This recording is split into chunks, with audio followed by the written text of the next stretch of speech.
Eliza Harmon's hands trembled as she adjusted the delicate lace trim of her wedding veil. Through the floor-length mirror of the country club's bridal suite, she caught her mother's proud smile reflecting back at her. The woman who had raised her alone, who had sacrificed so much, was finally seeing her eldest daughter in white. Outside, 173 guests were taking their seats in the garden. The string quartet was midway through Pachelbel's canon. Everything was perfect. "I can't believe we're actually here," Eliza whispered, more to herself than to her mother. "You deserve this happiness, sweetheart. No one more than you." Her mother stepped forward, adjusting a loose curl that had escaped the intricate updo. Eliza studied her own reflection. The tailored bodice, the cascading skirt that had cost more than 3 months' salary. She'd been saving for this day for years. "Have you seen Mia? She should be back by now." Eliza checked her watch, her something borrowed from her grandmother who couldn't travel for the wedding. Only 20 minutes until she was supposed to walk down the aisle. "I'm sure she's just running last-minute errands." "You know your sister, always trying to make everything perfect?" Eliza nodded, but the knot in her stomach tightened. Mia had been acting strange all morning, distant, avoiding eye contact. When she'd volunteered to check on the catering issue, Eliza had been relieved to have a moment without her sister's unusual nervous energy. "I should find Daniel. Make sure he's not getting cold feet." Eliza tried to sound playful, but even to her own ears, the joke fell flat. "The groom doesn't see the bride before the ceremony," her mother scolded gently. "It's bad luck." "I don't believe in luck, Mom. We make our own destinies." Eliza carefully lifted her dress and moved toward the door. "I'll just peek in. 2 minutes." Her mother started to protest but stopped, perhaps seeing something in Eliza's expression that brooked no argument. "The east wing. Second door on the left." Eliza nodded, slipping out of the bridal suite and into the hallway. The country club was eerily quiet, most of the staff occupied with the garden ceremony preparations.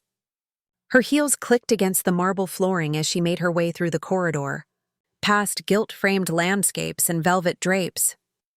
She paused at the door to the groom's suite, listening for voices. Silence. Eliza raised her hand to knock but hesitated. Through the crack in the not-quite-closed door, she could see movement. She pushed it open an inch wider. The world stopped. There, against the antique desk, was Daniel, her Daniel, his dress shirt unbuttoned, his hands tangled in familiar dark hair. And wrapped around him, her bridesmaid dress pushed up around her waist, was Mia, her sister. 6 months earlier. "I still can't believe you're actually settling down," Mia said, swirling the remainder of her martini. Eliza Harmon, the girl who once swore she'd never trust a man enough to let him borrow her car, let alone her last name. Eliza laughed, studying her sister across the restaurant table. At 26, Mia was 4 years her junior, but often seemed like she belonged to a different generation entirely. Where Eliza was careful, methodical, built on plans and contingencies, Mia was spontaneous, chasing experiences with an almost desperate hunger. "People change," Eliza said, unconsciously twisting the modest diamond ring on her finger. "Daniel changed me." "God, you sound like one of those women we used to make fun of. Maybe those women knew something we didn't." Mia's expression softened. "I'm happy for you, Liz, really. He seems stable." Eliza caught the slight hesitation. "But not exciting enough for you?" "I didn't say that," Mia signaled for another drink. "Daniel is great. Smart, successful, kind, perfect husband material. But no buts. I'm just still getting used to the idea of my big sister getting married. It's like the end of an era." Eliza reached across the table and squeezed Mia's hand. "It's the beginning of a new one. And you'll always be part of it. Promise?" "Of course. Who else would be my maid of honor?" Mia's eyes lit up. "Really? Not Rachel or Leanne?" "They're bridesmaids. But you're my sister. My best friend." Mia blinked rapidly, and Eliza pretended not to notice the moisture in her eyes. Emotion had always embarrassed Mia. "Well," Mia said, raising her fresh martini in a toast, to new beginnings. The first time Eliza met Daniel Green was at a charity gala 3 years ago. She'd been covering the event for the lifestyle magazine where she worked while he was there representing his family's foundation. He wasn't what she typically found attractive, too polished, too careful. But when he'd approached her at the bar and asked what she was drinking instead of offering to buy her one, something about his quiet confidence had intrigued her. They'd talked until the bartender started packing up. He'd asked for her number, and she'd given him her work email instead. Their first date was lunch, not dinner, another point in his favor. He'd called her exactly when he said he would, never played games, never left her wondering where she stood. After 6 months, he'd given her a key to his apartment. After a year, they'd moved in together. After 2 years, on a random Tuesday evening while they were doing dishes, he'd asked if she might consider marrying him someday. The actual proposal came 3 months later, planned but not theatrical, exactly like Daniel himself. For Eliza, who had grown up watching her mother weather a string of disappointing relationships after her father left, Daniel's predictability was his most attractive quality. He was safe harbor after a lifetime at sea. "Have you met Eliza's sister yet?"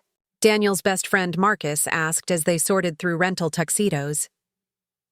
Daniel nodded, holding a charcoal gray jacket against his chest. "Mia? Sure, several times. And what?" Marcus raised an eyebrow. "Come on. She's got quite the reputation."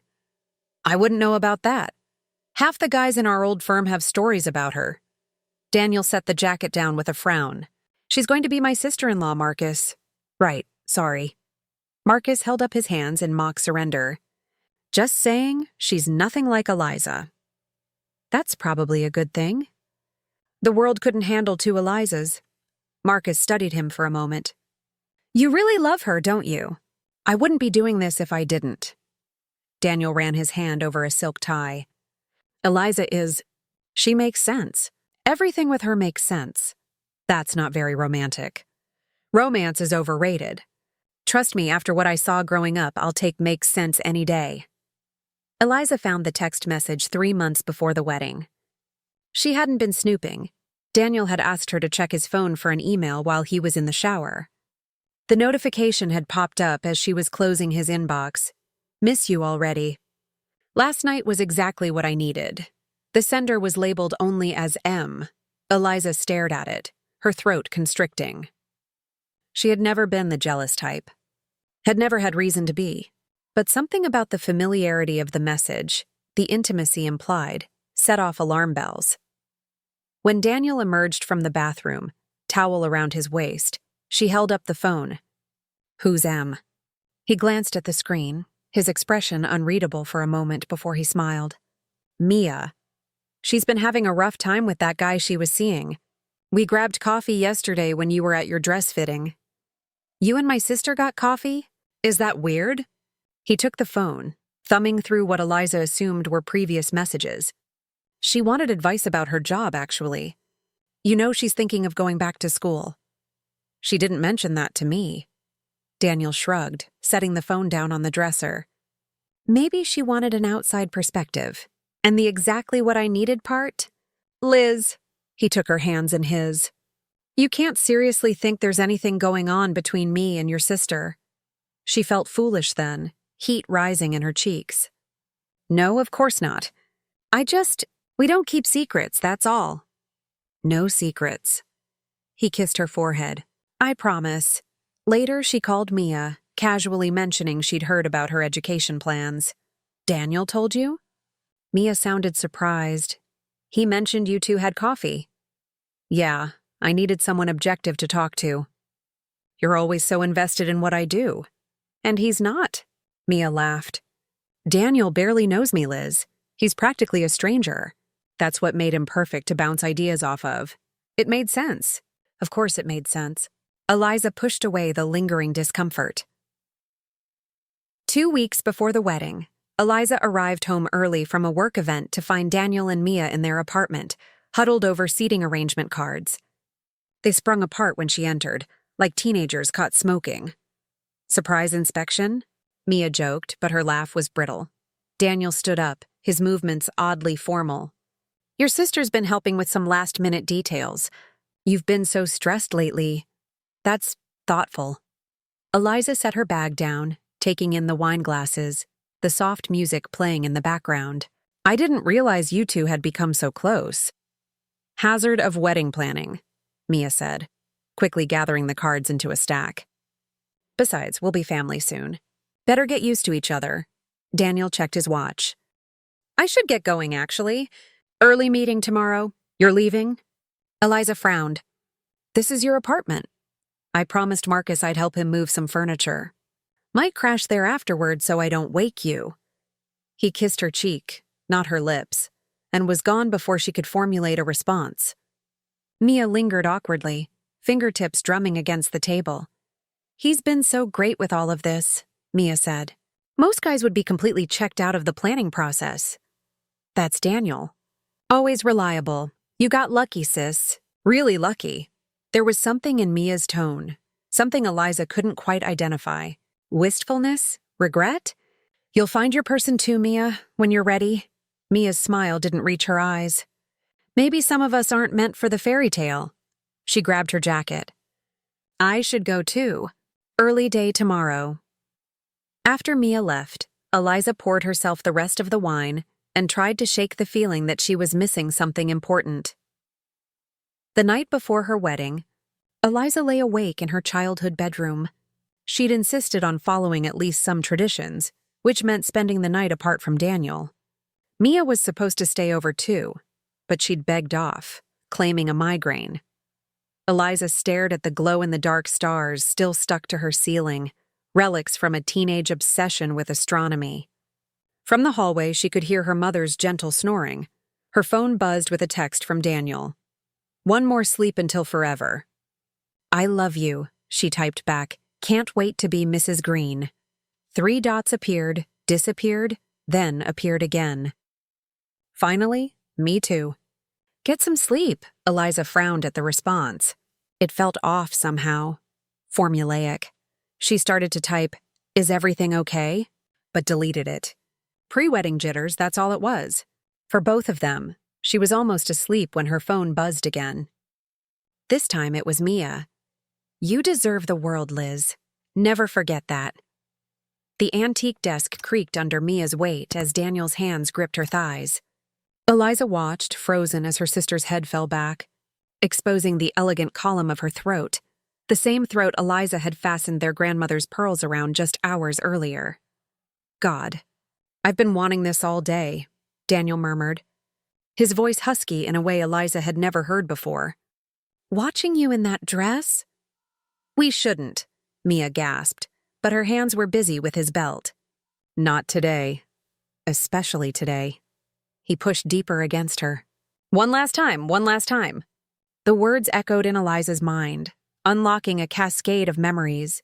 The missed calls, the late-night work emergencies, Mia's sudden interest in wedding planning. How long had it been going on? Weeks, months? Had they been laughing at her all along? A sound escaped Eliza's throat. Not quite a gasp, not quite a sob. Daniel turned first, his eyes widening in horror. Mia followed his gaze, her expression shifting from passion to devastating recognition. "Liz," Mia whispered. Eliza stood perfectly still, her wedding dress suddenly impossibly heavy. She felt like she was watching the scene from outside her body, the beautiful bride in the doorway, the disheveled groom, the maid of honor with her dress hiked up around her waist. "How long?" The question came out eerily calm. Daniel fumbled with his shirt buttons. "Eliza, this isn't—" "How long?" Mia slid off the desk, smoothing down her dress. 6 months. Her voice was barely audible. "It just happened. 6 months. Half their engagement. All those late nights. All those innocent coffees. All those wedding details they'd so helpfully handled together. Did you ever plan to tell me?" Eliza asked, still in that strange, detached voice. "Or were you going to wait until after I said my vows?" "It was ending," Daniel said, stepping toward her. "Today was goodbye. We realized how wrong. Don't you dare touch me." Eliza stepped back, bumping against the doorframe. Don't you dare try to explain. Please, Liz, Mia pleaded, tears streaming down her face. It was a mistake. We never meant to hurt you. A brittle laugh escaped Eliza's lips. What exactly did you think would happen when I found out my fiancé was fucking my sister? The vulgarity hung in the air between them, so foreign from Eliza's usually measured speech. Something shifted in her then, the numbness giving way to a white-hot rage that burned through her veins. You know what the worst part is? She looked between them. I'm not even surprised. Deep down, I knew something was wrong. I just never thought you'd both betray me like this. Let me explain, Daniel started again. Explain what? How my sister was just a convenient body? Or how I was just a convenient cover for your respectability? She twisted the engagement ring off her finger and tossed it at him. I hope you're both very happy together. You deserve each other. She turned to leave, then stopped, looking back at Mia. Does Mom know you're sleeping with my fiancé? Or should I go share the news with our guests? Eliza, don't. But she was already moving down the hallway, her dress rustling against the walls, her mind racing. Behind her, she could hear them calling her name, their footsteps hurrying to catch up. She quickened her pace, nearly running now, uncaring of the delicate beating that caught and tore on a door handle. She burst into the bridal suite where her mother was waiting, phone in hand. There you are. I was just about to. Her mother's smile faltered as she took in Eliza's expression. What happened? What's wrong? Eliza opened her mouth, but no words came. Instead, a sound emerged that she didn't recognize, a keening wail that seemed torn from somewhere deep inside her. Her knees buckled and she sank to the floor, a pool of white satin and broken dreams. Eliza. Her mother knelt beside her, gathering her close. Talk to me, sweetheart. The door burst open again, and there stood Daniel and Mia, both flushed and disheveled. One look at them. An understanding dawned on her mother's face. What have you done? She whispered, her gaze locked on Mia. Mom, I can explain. Get out! The older woman's voice was ice. Both of you, get out! Mrs. Harmon. Please, Daniel began.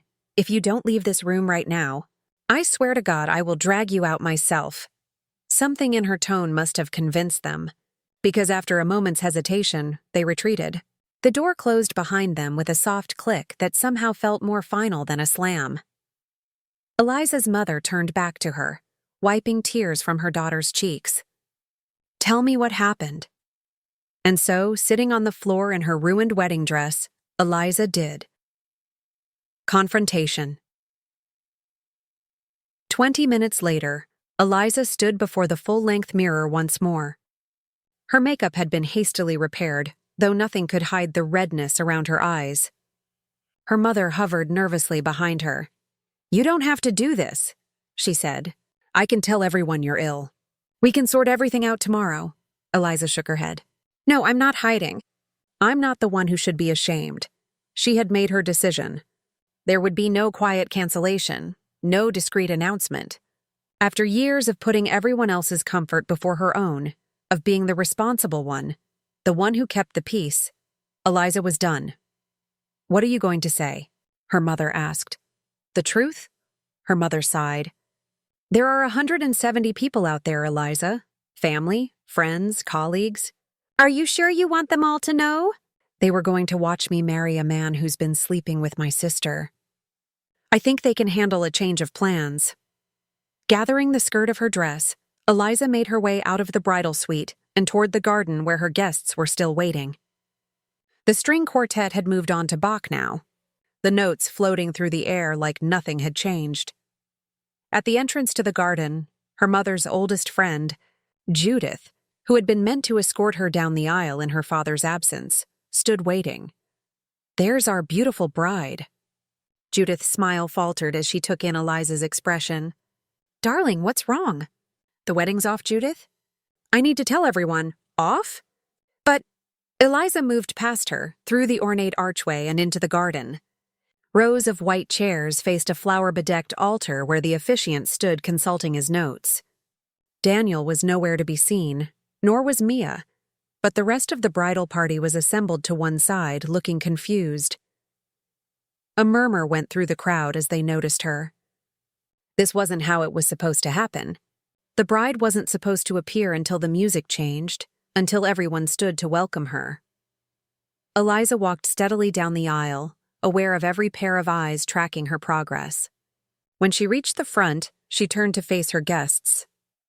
"Thank you all for coming today," she began, her voice carrying across the suddenly silent garden. "I'm afraid there's been a change of plans." From the corner of her eye, she saw Daniel appear at the side entrance, his face ashen. Behind him lurked Mia, still in her bridesmaid dress. "The wedding has been canceled," Eliza continued, "because I just found my fiancé and my sister in a rather compromising position." Gasps rippled through the audience. Someone let out a strangled laugh that was quickly silenced. "They've apparently been carrying on an affair for the past 6 months, which I'm sure comes as just as much of a surprise to all of you as it did to me." She smiled thinly. "Though to be fair, I was the one wearing the wedding dress when I walked in on them, so perhaps my surprise was a bit more acute." "Eliza, stop." Daniel had found his voice. Stepping forward from the shadows, she turned to him, eyebrow raised. "Am I embarrassing you, Daniel? How inconsiderate of me." "This isn't the place." "No, the place was apparently your dressing room, 20 minutes before our wedding ceremony. But since we've already paid for this lovely venue, complete with open bar, I thought we might as well use it." Mia emerged now, her face tear-streaked. "Liz, please, let's talk privately. We're family, Mia, we don't need privacy." Eliza turned back to the stunned audience. "The reception will continue as planned.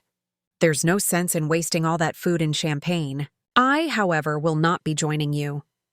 With that, she gathered her dress and walked back down the aisle, head high, ignoring the whispers and stares. She was nearly at the exit when Daniel caught up with her, grabbing her arm. "You didn't need to humiliate us like that," he hissed. Eliza looked pointedly at his hand until he released her. "I didn't humiliate you, Daniel. You did that all on your own when you decided to sleep with my sister." "It wasn't like that. We didn't plan it, no? Then what was it like?" "Enlighten me." His jaw worked. "We connected. It just happened."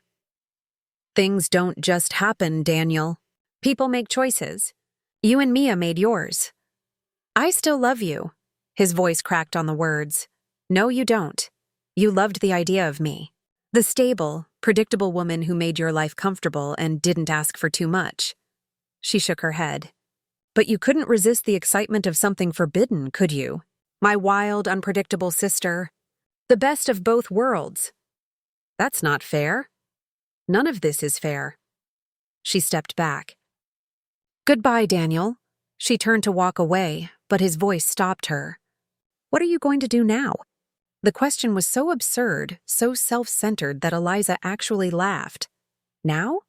I'm going to change out of this dress, pour myself a very large drink, and figure out how to start over. Without either of you." Back in the bridal suite, Eliza was struggling with the buttons down the back of her dress when there was a soft knock at the door. "Go away." "Mia!" she called, assuming it was her sister coming to attempt another apology. "It's not Mia." The voice belonged to Rachel, one of her bridesmaids and oldest friends. "Can I come in?" Eliza sighed. "It's unlocked." Rachel entered cautiously, as if approaching a wounded animal. She was still in her bridesmaid dress, a soft blue that Mia had insisted would bring out everyone's eyes. "Need help with those?" She gestured to the buttons. Eliza nodded silently, turning to give Rachel access to her back. For a few moments, the only sound was the gentle pop of satin-covered buttons being freed from their loops. "That was quite the exit," Rachel said finally. "People will be talking about it for years. Great, just what I always wanted." "Hey." Rachel paused in her unbuttoning. "For what it's worth, I think you're handling this with remarkable grace." Eliza snorted. "Grace? I just announced my sister's affair to a garden full of people. After finding her with your fiancé on your wedding day. Most people would have gone full carry on the wedding party." The dress loosened as the last buttons came undone. Eliza held it against her chest, suddenly unwilling to let it fall. "What's happening out there?" she asked. Rachel shrugged. "Chaos, mostly. Your mom is telling people to go home. but about half the guests have headed for the bar instead. Daniel and Mia disappeared. And the catering staff is very confused. God, what a waste. All that planning, all that money. Forget about that. Rachel guided her to sit on the small settee. What do you need right now? Eliza looked up at her friend, suddenly overwhelmed by the reality of her situation. In a matter of hours, she had lost her fiancé, her sister, and the future she had so carefully constructed. I don't know, she whispered. I don't know what I'm supposed to do now. Rachel squeezed her hand. You don't have to know right now, but whatever it is, you won't do it alone. A fresh wave of tears threatened, but Eliza blinked them back. She'd done enough crying for one day. Can you find me something to change into? She asked. I can't stand being in this dress another minute. Rachel nodded, rummaging through the bags they'd brought earlier. She extracted jeans and a sweater, the clothes Eliza had planned to leave in after the reception, when she and Daniel would head to their hotel before catching a flight to Bali the next day. As Eliza changed, she felt a strange lightness replacing the initial shock and anger. There was something almost freeing about having the scaffolding of her life collapse so completely. Without it, she could build something new, something that was entirely her own. A sharp knock interrupted her thoughts. Eliza, are you in there? It was Mia's voice, high and strained. Rachel looked at Eliza questioningly. After a moment's hesitation, Eliza nodded. Come in. Mia entered, her mascara smeared down her cheeks, her eyes red-rimmed and swollen. Can we talk, alone? Rachel stood protectively beside Eliza. Are you sure that's a good idea? It's okay, Rachel, Eliza said. Give us a few minutes.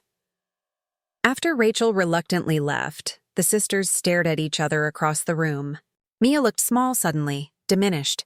You've ruined everything, Mia said, her voice barely above a whisper. Eliza blinked, stunned by the accusation. I've ruined everything?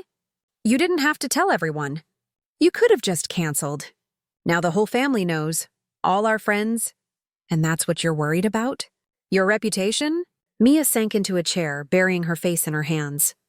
You don't understand. I never meant for any of this to happen. Then explain it to me, Eliza said, crossing her arms. Make me understand how my sister ended up with my fiancé on my wedding day. He was just there, when nobody else was. Mia looked up, her expression pleading. You were so busy with work, with wedding planning. I was going through stuff and Daniel actually listened. I've always listened to you, Mia. I've spent my entire life listening to you. No, you've spent your entire life managing me. Fixing me, like I'm some project you need to complete. Mia's voice cracked. Daniel saw me. The real me, not the screwed-up little sister who couldn't match up to perfect Eliza. Eliza felt as if she'd been slapped. Is that how you see our relationship? That I think I'm perfect and you're damaged? Isn't that how everyone sees us? Responsible Eliza and chaotic Mia. You with your stable career and your perfect fiancé and your 5-year plan. And that justifies sleeping with the man I was going to marry? No, God, no. Mia stood up, pacing the small room. Nothing justifies that. I know that. I hate myself for it. But it happened, and I can't take it back. Why today? If you've been sleeping together for months, why risk getting caught on the actual wedding day? Mia stopped pacing, her back to Eliza. Because he was going through with it. He was actually going to marry you even after everything. And you couldn't let that happen. I wanted to say goodbye, to end it properly. But then you ended up half naked on the desk instead, Eliza finished flatly. Mia turned, her expression raw. Are you ever going to forgive me? Eliza considered the question. Part of her wanted to scream, never, to banish Mia from her life completely. But blood ran deeper than betrayal, and despite everything, this was still her sister. I don't know, she answered honestly. Right now, I can't imagine it. But someday, maybe. And Daniel? Daniel is dead to me. The certainty in her voice surprised even Eliza. You can have him, if that's what you want. Mia shook her head violently. I don't. Not anymore. Not after seeing what this has done to you. Then what do you want, Mia? My sister back! Tears spilled down Mia's cheeks again. Eventually, Eliza felt her own eyes welling up. I need time. A lot of time. Mia nodded, wiping her face. I understand. For what it's worth, I am truly sorry. Not just for getting caught, but for betraying you in the first place. I believe you. And strangely, Eliza did. Not that it changed anything. But I think you should go now. After Mia left, Eliza sat alone in the quiet room, surrounded by the detritus of what should have been the happiest day of her life. Scattered makeup, discarded hairpins, her wedding dress in a heap on the floor. She had lost so much today, but perhaps she had gained something too. Clarity. For too long, she had been living for others, being the daughter her mother needed, the stable counterpoint to Mia's chaos, the perfect partner for Daniel's carefully curated life. Maybe it was time to figure out who Eliza Harmon really was, outside of all those roles. 3 months later, the bell above the cafe door jingled as Eliza pushed it open, scanning the room for familiar faces. The Mismatch Book Club was already assembled in the corner, wine glasses and dog-eared novels scattered across the large table. Look who finally made it, Rachel called, waving her over. We were about to start without you. Sorry I'm late. Work thing ran long. Eliza settled into an empty chair. Accepting the glass of red wine, Rachel slid toward her. How's the new position treating you? Asked Leanne, another book club member who had also been a bridesmaid at the wedding that wasn't. Challenging. Terrifying. Exactly. What I needed. Eliza had left her comfortable magazine. Job for a more demanding role at a digital publication. Something she would never have considered while with Daniel, who had always encouraged her to maintain work-life balance, which in retrospect seemed more about keeping her available to him than about her well-being. Have you heard from him? And this came from Tara, the newest member of their group, who hadn't been at the wedding but had heard the story multiple times. Eliza shook her head. Not since he came to collect his things. Though my lawyer has been in touch with his about selling the apartment. And Mia? Rachel asked carefully. We've texted. Brief surface-level stuff. Eliza took a sip of wine. She's moved back home with Mom for now, starting community college in the fall. The group nodded, exchanging glances. Everyone knew better than to push the subject. Well, said Leanne, raising her glass, here's to new chapters. Speaking of chapters, Rachel interjected, clearly changing the subject. What did everyone think of the book? As the discussion turned to the novel they'd been reading, a complex story about family secrets and redemption, Eliza found herself more engaged than she had expected to be. The protagonist's journey from betrayal to self-discovery resonated with her in ways that might have seemed heavy-handed 3 months ago, but now felt almost prophetic. Later, as they were gathering their things to leave, Rachel hung back. Walk you to the subway? Eliza nodded, wrapping her scarf around her neck against the autumn chill. They strolled in comfortable silence for a block before Rachel spoke. I ran into Daniel yesterday. Eliza's step faltered only slightly. Oh? At that coffee place near your old apartment. He asked about you. What did you tell him? That you're doing well. Better than well. Rachel glanced at her. That was okay, right? It's fine. It's the truth. Eliza smiled faintly. How did he seem? Tired. A bit lost, honestly. And was he alone? Rachel nodded. He mentioned that things with Mia ended badly. I didn't ask for details. I wouldn't expect you to. Eliza wasn't surprised. Whatever had sparked between Daniel and Mia had been built on deceit and adrenaline, hardly a foundation for a lasting relationship. They reached the subway entrance, and Eliza turned to her friend. Thanks for telling me. Of course. No secrets, remember? Eliza hugged her goodbye and descended the steps to the platform, her mind drifting back to that disastrous day 3 months ago. The pain hadn't disappeared. She doubted it ever would completely, but it had transformed into something more manageable, something that fueled her rather than consumed her. Her phone buzzed with a text as she waited for the train. It was from her mother. Dinner Sunday? Mia would like to come. Your call. Eliza stared at the message, her thumb hovering over the screen.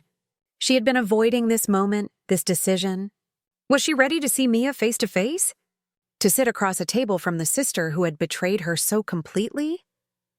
The train arrived, doors sliding open with a pneumatic hiss. Eliza boarded, finding a seat as the text remained unanswered on her phone. By the time the train emerged above ground, crossing the bridge with the city skyline illuminated against the darkening sky, Eliza had made her decision. She typed quickly, "Sunday works. Tell her she can come." She hit send before she could change her mind, then added, "I'm ready to talk." The reply came almost instantly. "She's crying." In a good way. "Love you, sweetheart." Eliza tucked the phone away, watching the city lights blur past the window. Forgiveness, she was learning, wasn't a destination but a journey, one she was finally ready to begin. 2 days later, Eliza stood outside the travel agency, staring at the window display of exotic locations. Bali featured prominently, white sand beaches and azure waters calling to her from behind the glass. The honeymoon that never was. She pushed the door open, setting off a different bell than the one in the cafe. "Can I help you?" A young woman with a bright smile approached. "I'm looking to book a solo trip," Eliza said. "Somewhere I've never been before." "Any particular destination in mind?" Eliza glanced back at the Bali poster, then shook her head. "Somewhere entirely new. A fresh start." The travel agent nodded understandingly. "I have just the place." As they discussed options, a trek through the mountains of Peru, a cultural tour of Japan, a writing retreat in Scotland, Eliza felt a sense of possibility unfurling within her. The wedding day that had seemed like an ending had actually been a beginning. Her life hadn't turned out as planned, but perhaps that was the point. Perhaps she had been planning the wrong life all along. Later that evening, as she was finalizing her booking online, her phone rang with an unfamiliar number. "Hello?" She answered cautiously. "Eliza?" "It's Daniel." Her finger hovered over the end call button, but curiosity won out. "What do you want?" "To apologize, properly." His voice sounded different, humbler maybe. "I know it's too little, too late, but I need you to know how sorry I am." "I appreciate that." Her tone was polite but distant. "Is that all?" "I was hoping we could meet. Talk face to face." "I don't think that's a good idea." "Please, Eliza, I'm not asking for forgiveness. I need to say some things to you. Things I should have said months ago," she sighed, rubbing her temple. "Fine, 1 coffee. That's all." They arranged to meet the following afternoon at a neutral location, a bookstore cafe they had never visited together. As she hung up, Eliza questioned the wisdom of her decision. Was she opening herself up to more pain? Or was this a necessary step in her healing process? The next day, she arrived at the cafe deliberately 5 minutes late, unwilling to give Daniel the satisfaction of waiting for him. He was already there, seated at a corner table with 2 cups of coffee, hers prepared exactly as she liked it. She noticed with a mixture of irritation and nostalgia. "Thank you for coming," he said as she slid into the chair opposite him. Eliza merely nodded, taking a sip of her coffee. "You said you needed to talk. So talk." Daniel looked older somehow, the lines around his eyes more pronounced. "I've been in therapy," he began, "trying to understand why I did what I did. And what's the verdict? Fear, mostly. Fear of being trapped, fear of making the wrong choice, fear of turning into my father." He traced the rim of his cup. "I sabotaged us because deep down, I didn't believe I deserved to be happy." "So it was a form of self-destruction?" "Partly. But that doesn't excuse it." "Nothing does." Eliza studied him, this man she had once planned to spend her life with. She could see now what she hadn't been able to see before. The fracture lines in his careful facade, the profound insecurity beneath his confident exterior. "What about Mia?" she asked. "Was that part of your self-destruction too?" Daniel winced. "Mia was complicated. She reminded me of myself in ways you never did. The messy parts, the broken parts. While I was what? Too perfect? Too together? Too good for me," he said simply. "I think I always knew that, and instead of rising to your level, I dragged you down to mine. Eliza shook her head. I wasn't perfect, Daniel. Far from it, but I was honest. I never pretended to be something I wasn't. I know. That's one of the many things I loved about you. He hesitated. Love about you still. Don't. Eliza held up a hand. Don't say that to me. Sorry. He looked genuinely contrite.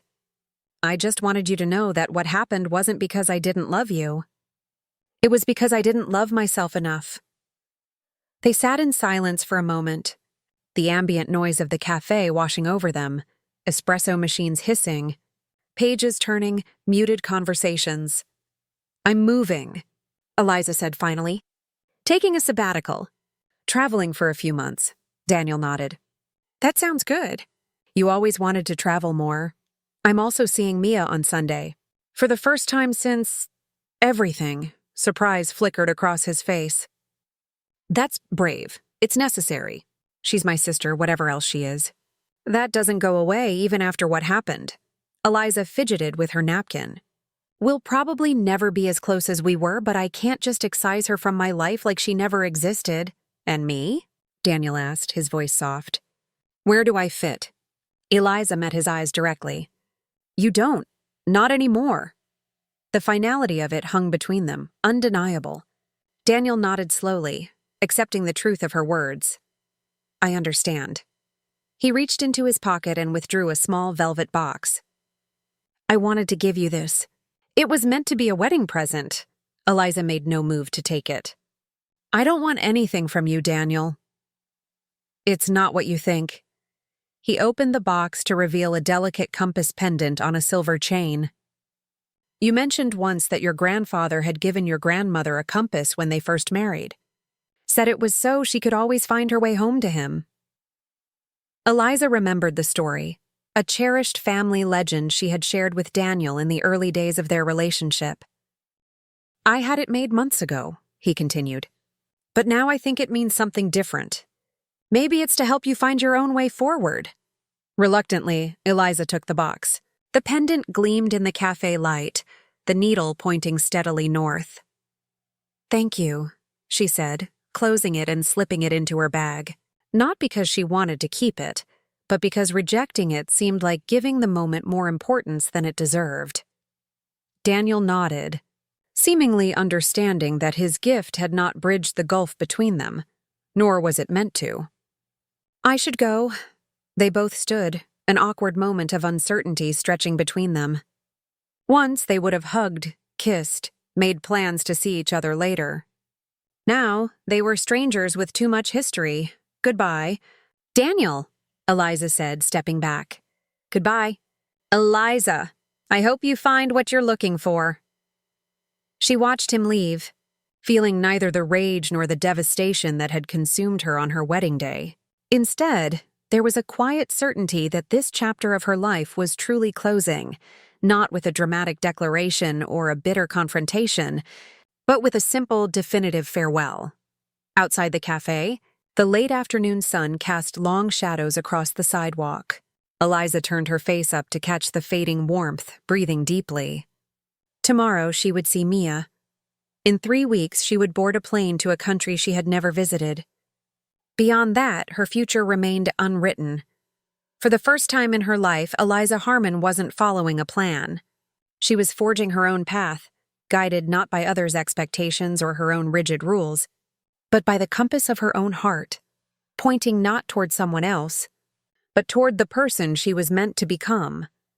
And that, she realized, was the most precious vow she could make, a promise to herself, one that could never be borrowed or broken.